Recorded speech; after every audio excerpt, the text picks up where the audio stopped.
Selon une étude de la Direction de la Recherche, des études de l'évaluation et des statistiques, entre 350 000 et 460 000 événements indésirables graves se produisent chaque année à l'hôpital. Ils sont essentiellement produits par des actes invasifs, médicaments, chirurgie, implants. On pourrait en éviter jusqu'à 190 000. On estime à 750 000 le nombre d'infections nosocomiales par an. 30% pourraient être évités. Un patient sur 10 rentrant à l'hôpital subit un événement indésirable lié aux soins. Selon l'Organisation mondiale de la santé, 30 000 patients décèdent tous les ans d'accidents médicaux dans nos hôpitaux. La Fédération hospitalière de France estime qu'il y aurait entre 200 000 et 400 000 opérations chirurgicales inutiles en France tous les ans. 144 000 patients sont hospitalisés inutilement chaque année en raison des médicaments prescrits, selon l'Agence française de sécurité sanitaire des produits de santé. Les médicaments prescrits sur ordonnance tuent plus que les accidents de la route, la pneumonie ou le diabète. La plupart des effets secondaires sont pris pour de nouvelles maladies ou de nouveaux symptômes, aboutissant à l'administration de soins et de médicaments supplémentaires, ce qui augmente encore le risque de décès. Le coût des effets secondaires représente 79 milliards d'euros au sein de l'Union européenne. Il tue près de 200 000 Européens tous les ans. S'il y a autant de réactions négatives aux médicaments en France et en Europe, c'est en raison du nombre de médicaments consommés et prescrits. De nombreux patients se voient prescrire une foule de médicaments aux dosages variés et aux effets contradictoires qui peuvent interagir et provoquer des réactions bien plus graves lorsqu'ils sont combinés. Nous avons atteint le point de saturation pour la prescription des médicaments. Nous sommes arrivés au stade où toutes les eaux testées contiennent des restes mesurables de médicaments. Les tonnes d'antibiotiques utilisées dans l'élevage de fermes, qui se répandent dans toutes nos rivières, donnent aux bactéries présentes dans les systèmes de traitement des eaux une résistance accrue aux antibiotiques. On retrouve ces bactéries dans nos réserves d'eau. La France détient le record de la consommation de médicaments en Europe. Les pharmacies distribuent tous les ans plus de 1500 unités de médicaments par patient contre 1000 en Allemagne et 750 en Italie. En 2010, 50 boîtes de médicaments ont été prescrites par personne en France, ce qui fait plus de 3 milliards de boîtes de médicaments vendues dans l'année.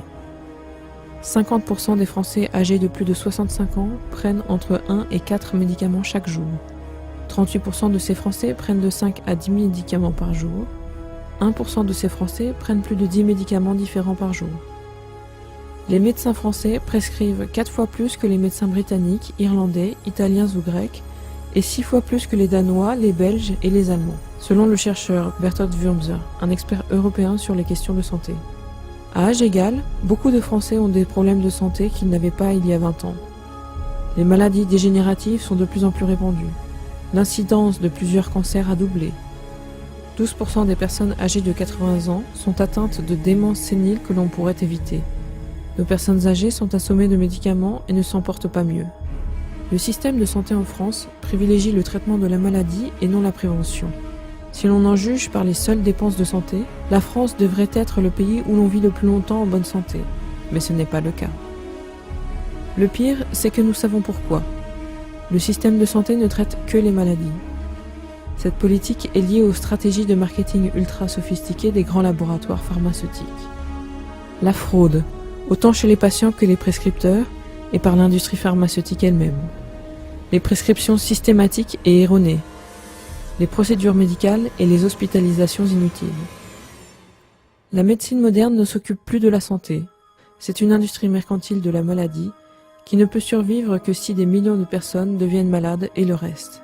C'est une industrie qui refuse de prendre en compte des aspects vitaux de la santé comme le fait que le stress affaiblit le système immunitaire, ou que la nourriture industrielle, le tabac, l'excès de calories et le manque d'exercice sont des causes directes de la maladie, ou encore que le contact avec des milliers de toxines présentes dans notre environnement et dans notre alimentation ont un lien direct avec nos maladies.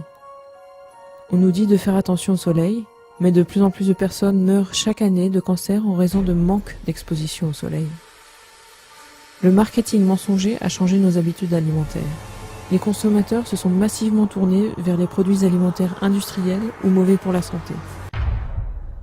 Tant que nous ne changerons pas l'orientation de notre système de santé, rien ne changera. Nous devons mener une vie plus saine, faire plus d'exercice et adopter des régimes alimentaires adaptés à nos systèmes immunitaires. Nous devrions combattre la maladie, la prévenir et éviter au maximum tous les dommages collatéraux pour les patients. Mais une analyse attentive et objective des faits montre que ce n'est pas le cas. Il est temps d'arrêter de bombarder notre organisme de médicaments et d'aller chercher une bonne santé en vivant de manière saine et équilibrée. Le temps est venu de reprendre le contrôle sur notre santé.